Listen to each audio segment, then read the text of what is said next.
100 kilograms of pure gold, stacked on a table, glowing under palace lights, worth $8 million in 1972.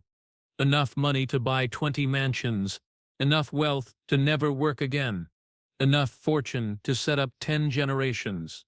100 kilograms of pure 24-karat gold, and Bruce Lee looked at it, looked at the prince offering it, and said, "No, this is not a story about money.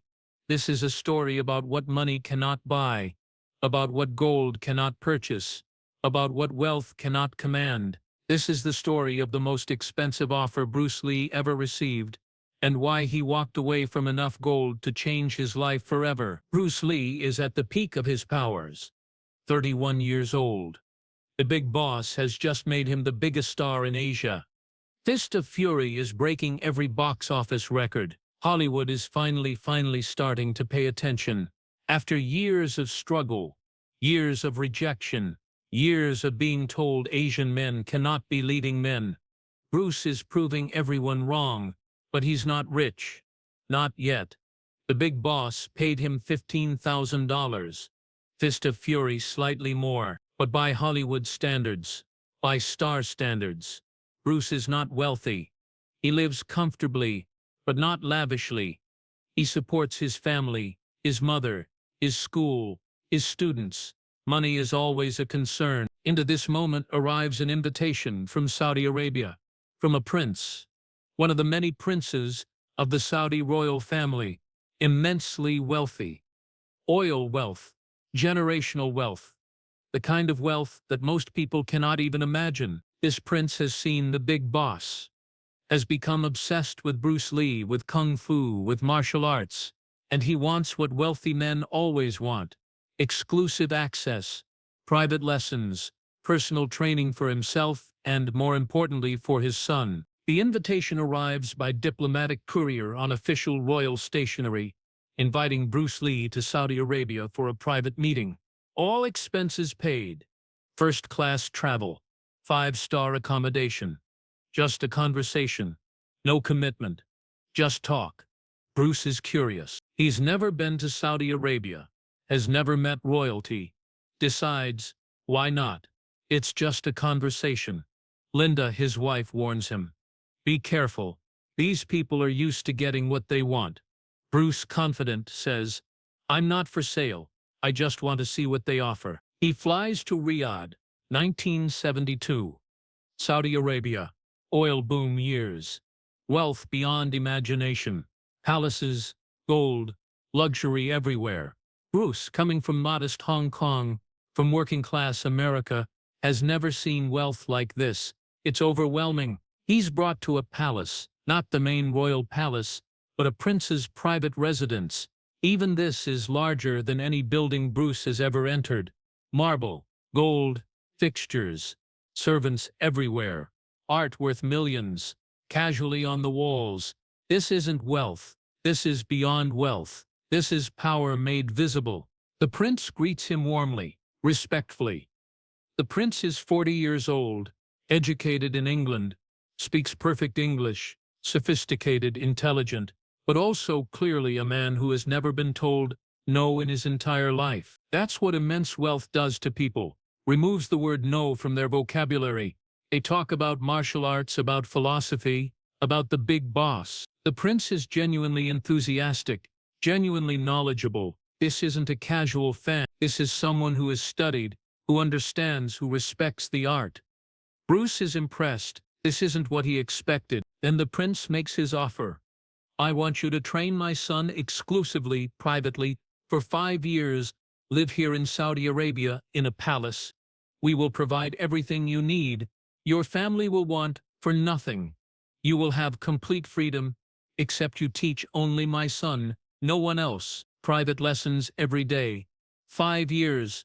Make my son a master. Bruce asks, what is the payment? The prince smiles and gestures to his assistant, who brings a small table on wheels. And on this table, stacked carefully in neat bars, 100 kilograms of pure gold, 24 karat, certified, government stamped, 100 kilograms gleaming under palace lights. $8 million in 1972 money. Today that would be $60 million. $60 million for 5 years' work, $12 million per year teaching one student.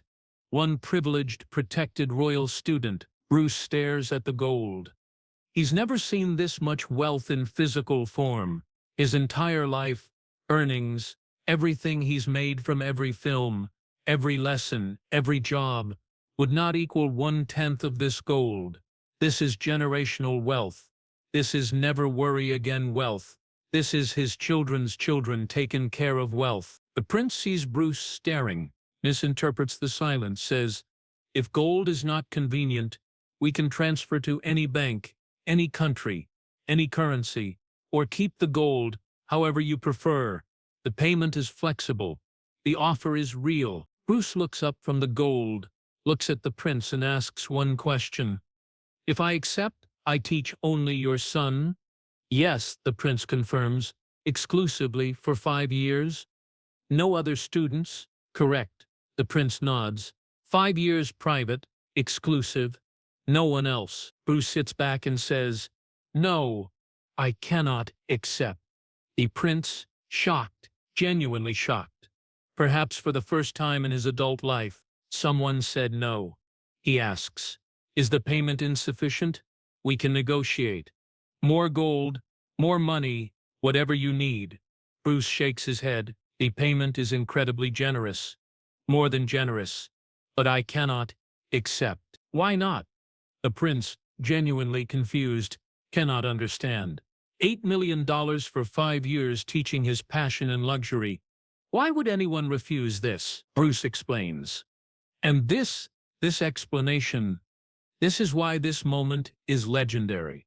This is why this story matters. He says, "Your Highness, martial arts is not a luxury good. It's not a rare wine that only the wealthy can taste. It's not an exclusive club that only the privileged can join. Martial arts is knowledge. Knowledge belongs to everyone, not just to those who can afford 100 kilograms of gold." Right now in Hong Kong, I have students, poor students, who pay me $5 a month. Some pay me nothing. They clean my school.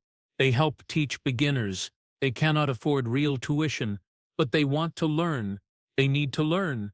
Some of them come from broken homes, abusive families, dangerous neighborhoods. Martial arts gives them discipline, confidence, purpose, a way out of their circumstances. If I come here for 5 years and teach only your son, I abandon those students. Those poor students who need me more than your son needs me. Your son will have every advantage in life: money, education, opportunity, protection. He doesn't need martial arts to survive. My students in Hong Kong, some of them, martial arts is the only thing standing between them and destruction." The prince interrupts. "But you could use this gold to help them. Build a bigger school. Hire other teachers. Use the wealth for good." Bruce shakes his head. "No, because if I accept this, if I take 100 kilograms of gold to teach only one student for 5 years, I send a message to every poor student in the world. I tell them, martial arts is for the rich. Knowledge is for sale to the highest bidder. If you have gold, you get the master. If you're poor, you get second best or nothing." And that is not what I believe. That is not what I teach. I teach that martial arts sees no wealth, no poverty, no class, no privilege on the training floor. A billionaire's son and the janitor's son are equal. Both start as white belts. Both earn every rank. Both struggle. Both grow. Both are students equal under the art. If I accept your gold, I destroy that equality. I become what I hate: a master who serves only the wealthy, a teacher who prices out the poor, a symbol that knowledge belongs to those who can pay. And that is not who I am. That is not who I want to be. The room is silent. The prince doesn't know what to say. No one has ever spoken to him like this.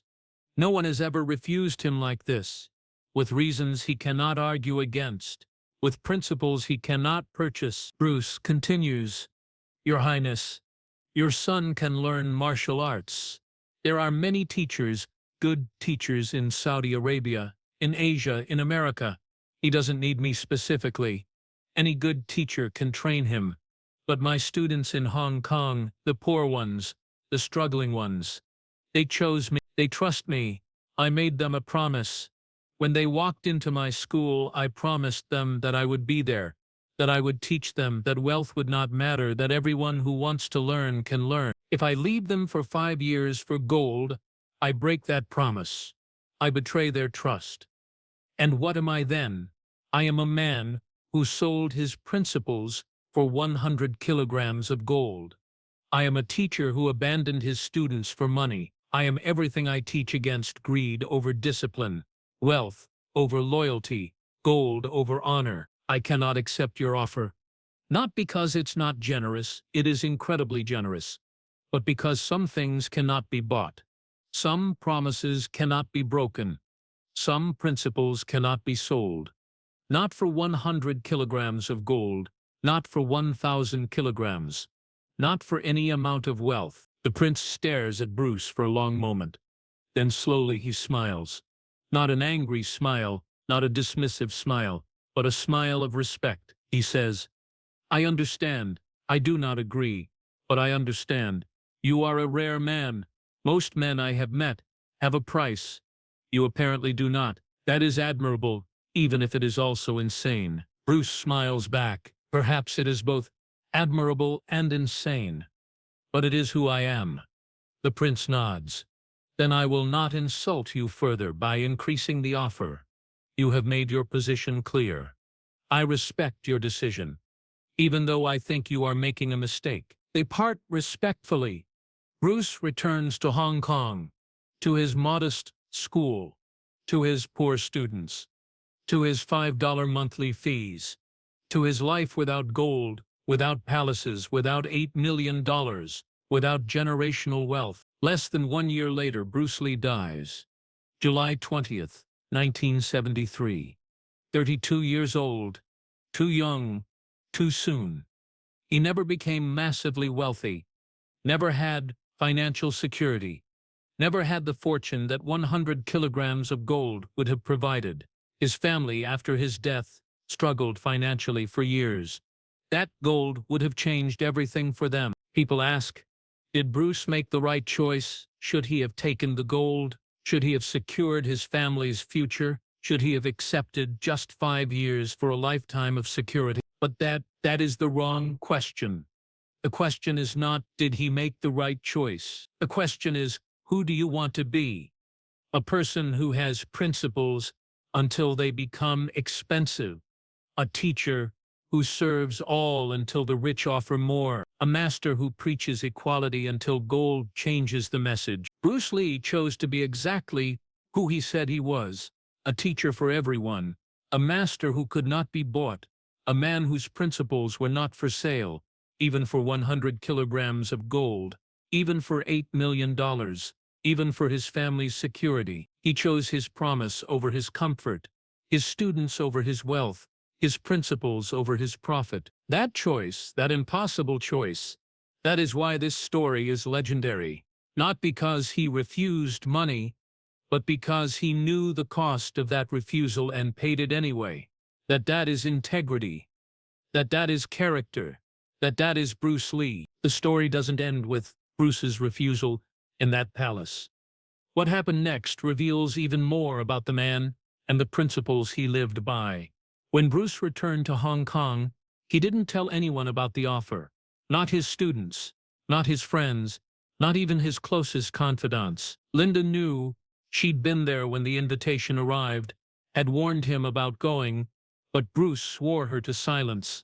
He didn't want his students to know, didn't want them to feel guilty, didn't want them to think they were the reason he'd turned down generational wealth. For months, Bruce continued teaching as he always had. A student who paid $5 a month kept paying $5. His students who paid nothing kept cleaning the school, kept helping with beginners, kept training. They had no idea their teacher had just walked away from $8 million to keep teaching them. That's the part that makes this story even more powerful. Bruce's refusal wasn't performative. It wasn't for recognition. It wasn't to build his reputation or create a legend. It was simply the only choice consistent with who he was, but word eventually leaked.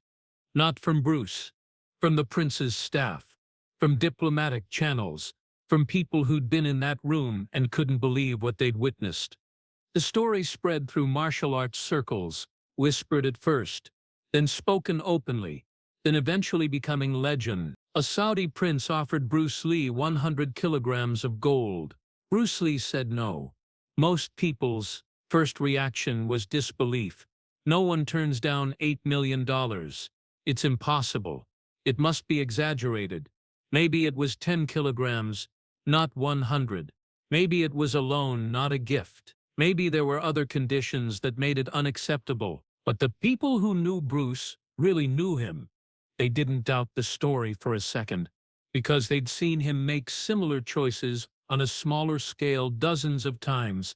The struggling student who couldn't afford tuition, Bruce taught him for free. The injured student who needed months of rehabilitation, Bruce trained him privately at no cost. The student whose family was going through financial crisis, Bruce waived his fees until things improved. Bruce had a pattern, a consistent pattern. When wealth conflicted with principle, wealth lost. Every single time. The Saudi offer was just the largest, most dramatic example of something Bruce did constantly on a smaller scale. He lived his principles even when it cost him, especially when it cost him. One of Bruce's senior students, Dan Inosanto, later talked about the aftermath of Bruce's decision. Dan said Bruce came back from Saudi Arabia different. Not regretful. Bruce never expressed regret about turning down the gold, but more determined, more focused, as if refusing that wealth had clarified something for him, had reminded him why he did what he did. Dan said Bruce told him, "Money comes and goes, but your word, once you break your word, you can never fully restore it. I gave my word to my students. That's worth more than all the gold in Saudi Arabia." The prince's offer had forced Bruce to confront a question most people never have to answer. What is the price of your integrity? For most people, that question remains theoretical. They'll say, I'd never compromise my principles, but they never face a situation where those principles cost them millions of dollars. Bruce faced that situation, and he answered definitively. His integrity didn't have a price, not $8 million, not $60 million in today's money, not any amount. But here's what makes this story tragic as well as inspiring.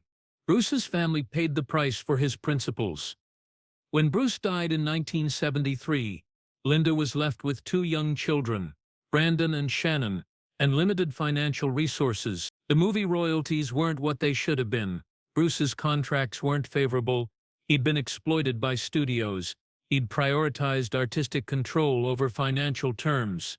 If Bruce had accepted that gold, if he'd taken just that one offer, Linda would have been financially secure. Brandon and Shannon would have grown up wealthy.